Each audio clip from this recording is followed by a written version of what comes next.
Hello everyone, welcome to हाम्रो गुरु accounting. म तपाईँहरूको टिचर राजेन्द्र बिष्ट। आज मैले यो भिडियोमा एनइबी ग्रेड 12 को करिकुलमको भागसारबारे कुरा गर्नेछु। तपाईँहरूले यो भिडियोलाई अलिकता पनि स्किप नगरी पुरै हेरिदिनु भयो भने यहाँ भनेका सबै कुराहरू बुझ्नुहुनेछ। त्यसो हो भने लेट्स गेट स्टार्टेड।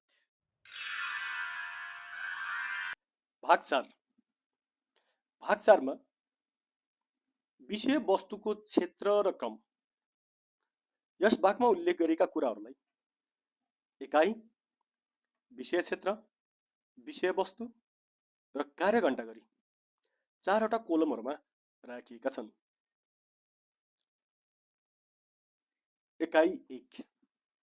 एकाइ 1 मा कम्पनी लेखाविधि विषय क्षेत्र रहेको छ। यस कन्टेन्टभित्र पठन पाठनको विषय वस्तुमा पहिलो छ कर्पोरेट अवधारणा सम्बन्धमा। यसमा कम्पनी, निजी कम्पनी र सार्वजनिक कम्पनी अर्थ, तिनको विशेषताहरू, निजी कम्पनी र सार्वजनिक कम्पनी बीच भिन्नता, कम्पनीका कागजातहरू, प्रबन्ध पत्र, नियमावली र विवरण। त्यस्तै अर्को विषय वस्तु छ शेयरको लेखाविधि। यसमा शेयर पुँजीको अर्थ, शेयर पुँजीको प्रकार, अधिकृत पुँजी, जारी पुँजी, आवेदित पुँजी, माग पुँजी, चुक्ता पुँजी। त्यस्तै कम्पनीको शेयर अर्थ, विशेषता, प्रकार, साधारण शेयर, पूर्वाधिकार शेयर। पूर्वाधिकार शेयरका किसिम: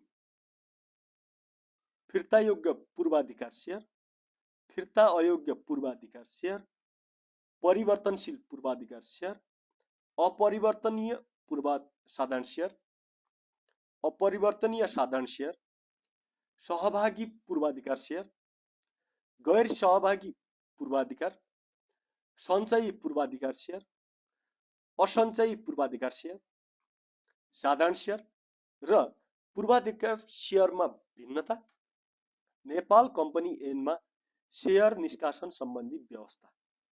यस्तै अर्को विषय वस्तु छ शेयर निष्कासन विधि तथा लेखाङ्कन। यसमा एकमुष्ट रूपमा शेयर निष्कासन, किस्ताबन्दी रूपमा शेयरको निष्कासन, शेयरको जफत, शेयरको पुनः निष्कासन, शेयरको न्यूनतम आवेदन, न्यून आवेदन र अधिक आवेदन, बढी आवेदित शेयर पुरै अस्वीकार, आवेदित सबै शेयरलाई समानुपातिक रूपमा बाँडफाँड, मिश्रित बाँडफाँड, अस्वीकार र समानुपातिक दुवै तरिका अपनाएर। अगाडि हेरौँ नगदमा शेयर निष्कासन। यसमा अंकित मूल्यमा, प्रब्याजमा र छुटमा शेयर निष्कासन। त्यस्तै अर्को विषय वस्तु छ नगद बाहेक अन्यमा शेयर निष्कासन, अभिगोपन, सम्पत्ति खरिद बापत शेयर निष्कासन। त्यस्तै अर्को विषय वस्तु रहेको छ ऋण पत्रको लेखाविधि। यो विषय वस्तुमा ऋण पत्र सम्बन्धमा ऋण पत्रको अर्थ, विशेषता, महत्त्व र प्रकार, दर्ता ऋण पत्र वाहक, सुरक्षित ऋण पत्र, असुरक्षित ऋण पत्र, फिर्ता योग्य ऋण पत्र, फिर्ता अयोग्य ऋण पत्र, परिवर्तनशील ऋण पत्र, अपरिवर्तनशील ऋण पत्र, प्रथम तथा द्वितीय ऋण पत्र। त्यस्तै शेयर र ऋण पत्र बीच भिन्नता। अगाडि रहेको छ ऋण पत्र निष्कासन विधि तथा लेखाङ्कन। यसमा एकमुष्ट ऋण पत्र निष्कासन, विभिन्न शर्तमा नगद फिर्ता गर्ने गरी ऋण पत्रको निष्कासन, नगद बाहेक अन्यमा ऋण पत्र निष्कासन, बन्दकी सुरक्षणको रूपमा ऋण पत्रको निष्कासन, एकमुष्ट नगद भुक्तानी तथा शेयरमा रूपान्तरणद्वारा ऋण पत्र फिर्ता। एकाइ 2 मा कम्पनी वित्तीय विवरण भन्ने विषय क्षेत्र रहेको छ। यस विषय क्षेत्रभित्र पठन पाठनका विषयवस्तुहरूमा पहिलो छ कर्पोरेट वित्तीय विवरण सम्बन्धमा। यसमा वित्तीय विवरणको तयारी, वित्तीय विवरणको अर्थ, परम्परागत विधिका आधारमा कम्पनीको वित्तीय विवरणको तयारी, व्यापार हिसाब खाता, नाफा नोक्सान हिसाब खाता, नाफा नोक्सान बाँडफाँड हिसाब खाता, वास्लात। त्यस्तै पठन पाठनको अर्को विषयवस्तु छ समायोजन सहित र समायोजन रहित नेपाल लेखामान, नेपाल वित्तीय प्रतिवेदन मान र संस्थागत कम्पनी ऐन अनुसार आधुनिक विधिका आधारमा कम्पनीको वित्तीय विवरणको तयारी, आय विवरण, सञ्चित आय विवरण, वास्लात, समायोजन सहित र समायोजन रहित व्यापार तथा सेवा सम्बन्धी संस्था।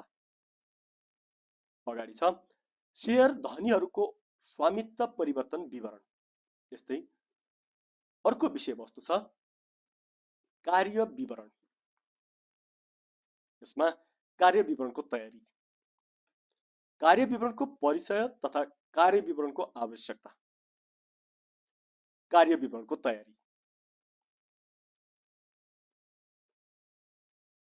अर्को विषयवस्तु छ नगद प्रवाह, नगद प्रवाह विवरण, नगद प्रवाह विवरणको अर्थ तथा महत्त्व, कार्य विवरण वा सन्तुलन परीक्षणका आधारमा अमूर्त, समायोजन रहित, प्रत्यक्ष विधि र अप्रत्यक्ष विधिद्वारा नगद प्रवाह विवरणको तयारी। यस्तै अगाडि रहेको छ तुलनात्मक वास्लातको आधारमा अमूर्त, समायोजन रहित, प्रत्यक्ष विधि र अप्रत्यक्ष विधिद्वारा। एकाइ 3, एकाइ 3मा लेखा विधि भन्ने विषय क्षेत्र रहेको छ। यो कन्टेन्ट भित्र पठन पाठन गर्नुपर्ने विषयवस्तु रहेको छ लेखा विधिको अवधारणा। यसमा लागत लेखा विधिको परिचय, लागत लेखा विधिको अर्थ, उद्देश्य, महत्त्व र सीमा, वित्तीय लेखा विधिका सीमा, लागत लेखा विधि र वित्तीय लेखा विधि बीचको भिन्नता, लागतका विधिहरू, कार्य लागत विधि, ठेक्का लागत विधि, प्रक्रियागत लागत निर्धारण विधि, सेवा लागत विधि, उत्पादन तथा एकाइ लागत विधि, समूह लागत निर्धारण विधि र बहुसंख्यक लागत विधि। त्यस्तै अगाडि रहेको छ लागत अवधारणा र वर्गीकरण, लागत अर्थ, लागतको वर्गीकरण, उत्पादन र प्रक्रियाका आधारमा, प्रकृति वा तत्त्वका आधारमा, कार्यका आधारमा, आचरण वा परिवर्तनशीलताका आधारमा, नियन्त्रणका आधारमा। यस्तै विषयवस्तुमा अगाडि रहेको छ सामग्री र सामग्री नियन्त्रण लेखा विधि। यसमा सामग्री र सामग्री नियन्त्रणको अर्थ र उद्देश्य, खरिद र प्राप्ति सम्बन्धी कार्यविधि, खरिद आवश्यकताको मागपत्र प्राप्त गर्नु, बोलपत्र आह्वान, खरिद आदेश पठाउन, सामग्रीको प्राप्ति, सदर गर्ने र भुक्तानी गर्ने, खरिद विभाग, केन्द्रीकृत खरिद र विकेन्द्रीकृत खरिद, सामग्री भण्डारण, अर्थ, भण्डारणका प्रकार, भण्डारपाल, भण्डारपालका काम, कर्तव्य तथा उत्तरदायित्व, सामग्रीको वर्गीकरण तथा साङ्केतिकरण, बिन कार्ड, सामग्रीको निकासीको मूल्याङ्कन विधि, अर्थ, आवधिक तथा नियमित मौद्दात प्रणालीद्वारा सामग्री निकासीको मूल्य निर्धारण तथा अन्तिम मौद्दातको मूल्याङ्कन, प्रथम आगमन प्रथम निकासी विधि, अन्तिम आगमन प्रथम निकासी विधि र साधारण तथा भारित औसत विधि, नेपाल आयकर ऐन अनुसार नेपाल आयकर ऐन अन्तर्गत अन्तिम मौद्दातको मूल्याङ्कन व्यवस्था। यस्तै विषयवस्तुमा अगाडि रहेको छ मौजदातको तह। मौजदात तहको अर्थ र निर्धारण, पुनः आदेश तह, न्यूनतम मौजदात तह, अधिकतम मौजदात तह, औसत मौजदात तह। यस्तै मितव्ययी आदेश परिमाण।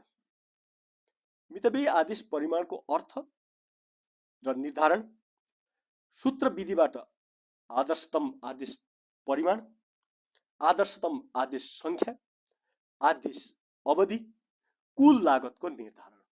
यस्तै विषयवस्तुमा अर्को रहेको छ श्रमको लेखाविधि। श्रमको लेखाविधिमा श्रम लागतको अर्थ तथा महत्त्व, श्रम लागत नियन्त्रण र यसको आवश्यकता। यस्तै अगाडि छ श्रमिक माग फारम, व्यक्तिगत वा कर्मचारीको विवरण, पृष्ठभूमि कार्ड, समय कार्ड, कार्य कार्ड, पारिश्रमिक विवरण खाता, सूची सम्बन्धी आधारभूत जानकारी। यस्तै अगाडि रहेको छ ज्याला भुक्तानी प्रणाली। यसमा कार्यदर वा कार्य ज्याला प्रणाली र समय दर प्रणाली, अर्थ, फाइदा, बेफाइदा र कार्यदर वा कार्य ज्याला प्रणाली र समय दर प्रणाली बीच भिन्नता, कार्यदर वा कार्य ज्याला प्रणाली र समय दर प्रणाली प्रयोग गरी कुल ज्याला निर्धारण। यस्तै अर्को विषयवस्तु छ उपरिव्यय वा अप्रत्यक्ष खर्च लेखाविधि। उपरिव्यय वा अप्रत्यक्ष खर्च लेखाविधि सम्बन्धमा उपरिव्ययको अर्थ तथा वर्गीकरण, तत्त्वका आधारमा, कार्यका आधारमा, आचरणका आधारमा, नियन्त्रणका आधारमा अप्रत्यक्ष खर्चको वर्गीकरण। अगाडि छ अप्रत्यक्ष खर्च वा उपरिव्ययको बाँडफाँड, संविभाजन र अवशोषणको अवधारणा। यस्तै अर्को विषयवस्तु रहेको छ एकाइ वा उत्पादन लागत निर्धारण। एकाइ वा उत्पादन लागत निर्धारणमा एकाइ लागतको अर्थ तथा महत्त्व, एकाइ लागत निर्धारणका तत्त्व, मुख्य लागत, कारखाना सम्बन्धी खर्च, कारखाना लागत, प्रशासनिक तथा कार्यालय खर्च, उत्पादन लागत, बिक्री योग्य वस्तुको लागत, बिक्री वितरण सम्बन्धी खर्च, बिक्री लागत, नाफा र कुल लागत। अगाडि रहेको छ ऐतिहासिक लागत विवरण र बोलपत्र वा मूल्य सूची लागत विवरणको अर्थ तथा तयारी। अगाडि रहेको छ लागत हिसाब मिलान विवरण। लागत हिसाब मिलान विवरणमा लागत हिसाब मिलान विवरणको अर्थ, लागत लेखा र वित्तीय लेखाको नाफा वा नोक्सानमा फरक पर्नुका कारणहरू, लागत हिसाब मिलान विवरणको तयारी। एकाइ 4 मा लेखा विधिमा कम्प्युटरको प्रयोग भन्ने विषय क्षेत्र रहेको छ। यस विषय क्षेत्रभित्र पठन पाठनको विषयवस्तुमा लेखा विधिमा कम्प्युटरको प्रयोग, लेखा विधिमा कम्प्युटर प्रणाली। यसमा लेखा विधिमा कम्प्युटर प्रणालीको अर्थ, तत्त्व, महत्त्व तथा सीमा। लेखा विधिमा कम्प्युटरको प्रयोग, कम्प्युटर प्रणालीको प्रक्रिया। यसमा कम्प्युटर प्रणालीमा सूचनाका स्रोत, बीजक, खरिद आदेश, प्राप्ति, बारकोड। त्यस्तै अगाडि छ सूचना विश्लेषण, सूचनाको प्रशोधक, जर्नल्स, लेजर्स एन्ड रिपोर्ट्स। सूचनाको भण्डारण, डाटा भण्डारण विधि, एक्सेलमा अभिलेख, ह्रासकट्टी तालिका, ऋण भुक्तानी तालिका, पेरोल सिट। यस्तै विषयवस्तुमा अगाडि रहेको छ लेखा विधिमा सफ्टवेयरको प्रयोग सम्बन्धमा सफ्टवेयर। यसमा सफ्टवेयरको प्रयोग, सफ्टवेयर प्रणालीको भाषा प्रशोधक, लेखा विधि सफ्टवेयरको आवश्यकता र विशेषता, कम्पनीको निर्माण, लेखा मास्टर्स, लेखा समूह, जर्नल, लेजर, सन्तुलन परीक्षण, आय विवरण र वासनाथ, प्रतिवेदन प्रदर्शन, बैंक हिसाब मिलान विवरणको तयारी, सानो परियोजनाको मात्रा।